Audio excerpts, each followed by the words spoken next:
that we have to do better than what we have been doing the past 2 years. Right now on News 8 at 6, failed push. How close Illinois lawmakers were to getting new leadership as a new General Assembly officially takes over. This is going to be a beacon of light in the middle of downtown. An extra boost, the big plans for Scott Community College to expand in Davenport. Live from WQAD, News 8 at 6 starts now. Good evening, I'm Denise Sinitka. And I'm Jim Mertens. Thanks for joining us tonight at 6. And in our top story, the 100th Illinois General Assembly now in session. Today, Illinois' new lawmakers were sworn in at the University of Illinois Springfield. That means two new faces are representing our area. Democrat Mike Halpin from Rock Island is replacing retired Pat Verschoor, and Republican Tony McCombie of Savannah beat out Representative Mike Smitty.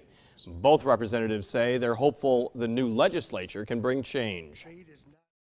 I'd like to say that I'm hopeful and not naive.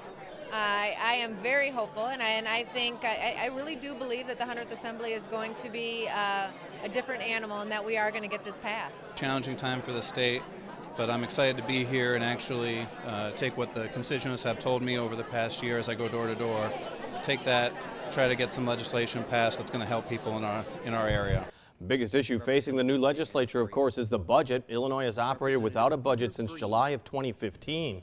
A push to bring new leadership to Illinois failed in Springfield today. The new General Assembly voting to keep Michael Madigan as the Speaker of the House. Madigan has held that position for 30 years. News 8's Jenna Morton is live in Springfield tonight to tell us if lawmakers are any closer to a budget compromise. Denise, some are saying a change in leadership is a change that Illinois needs.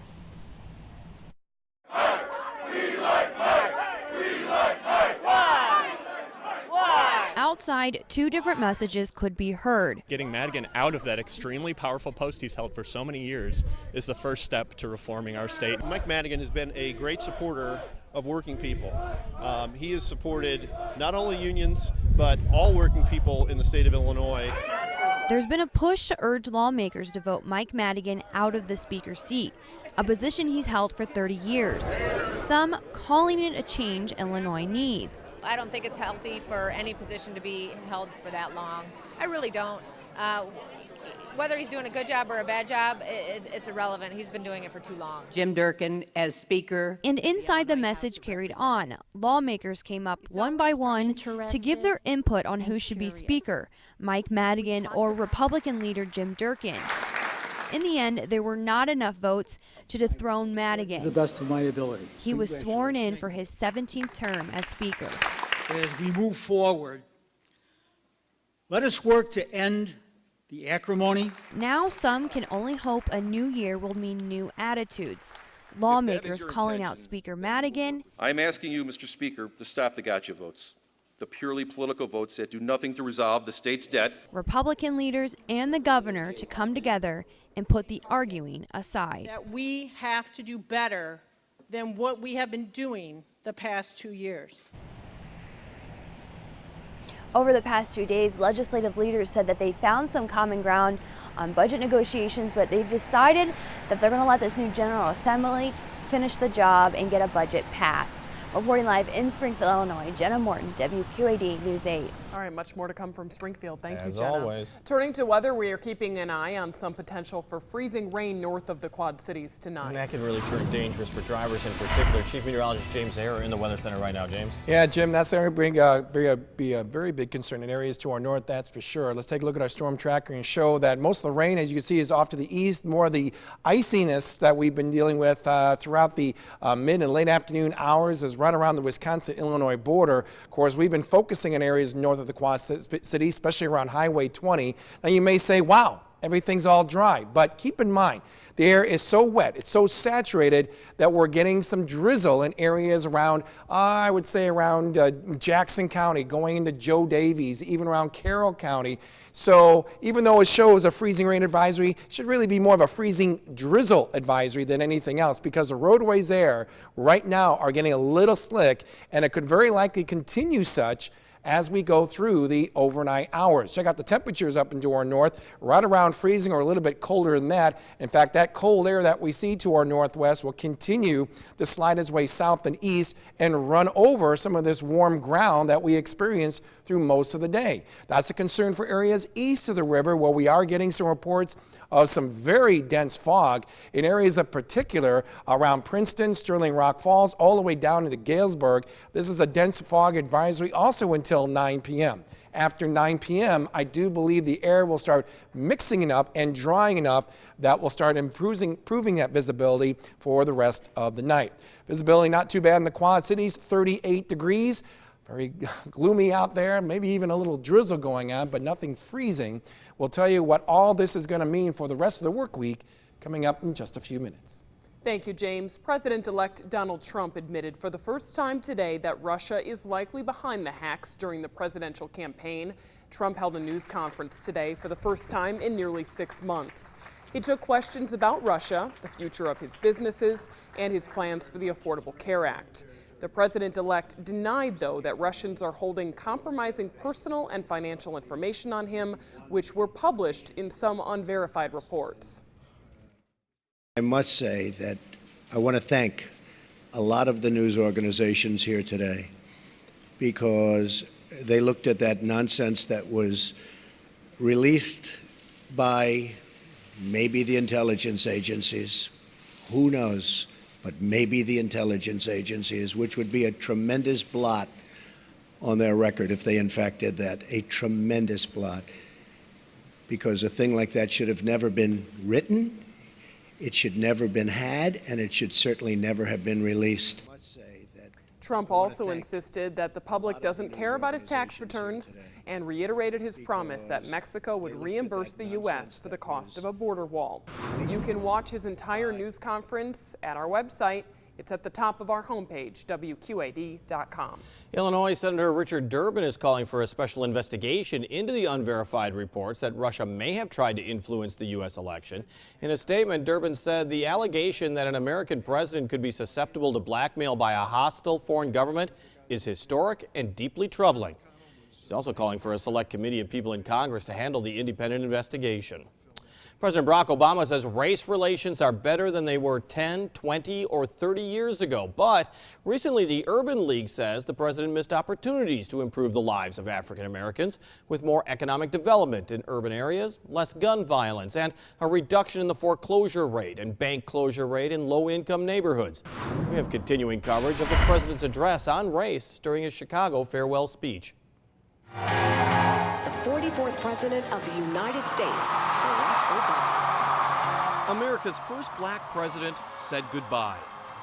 My fellow Americans. But has Black America lost a critical voice in the White House? This is the end of the presidency for the 44th president of me seeing a black president that I didn't think I'd see in my lifetime. I'm asking you to believe. President Barack Obama was elected on a campaign of hope and change, but even he says the lofty expectations couldn't meet reality. After my election, there was talk of a post-racial America.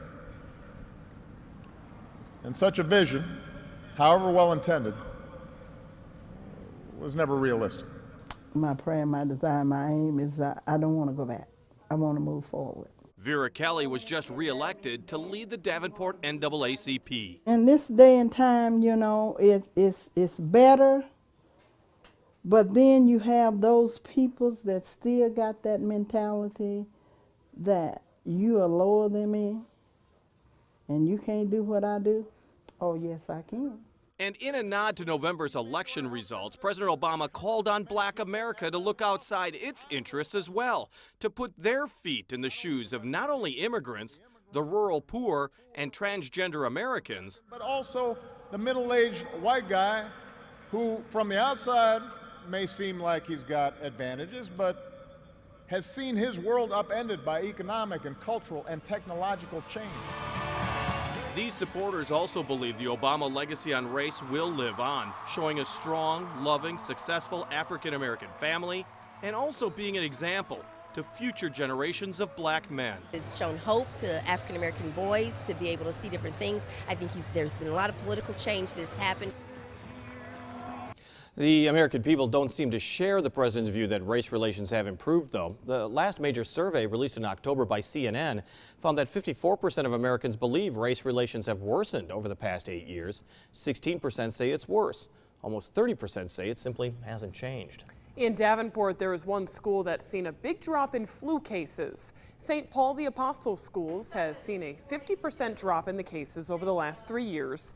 The school says it has hand sanitizer in every classroom, makes sure to sanitize hand railings and drinking fountains. They also urge students to use water bottles. The principal says the big change is having students vaccinated. We had a 50% drop in flu over the last couple of years. So 3 years ago, we had over 1,000 incidences of reported flu. We're down to 500. It's not too late to get the flu vaccine. The vaccines available this year match the strains in circulation.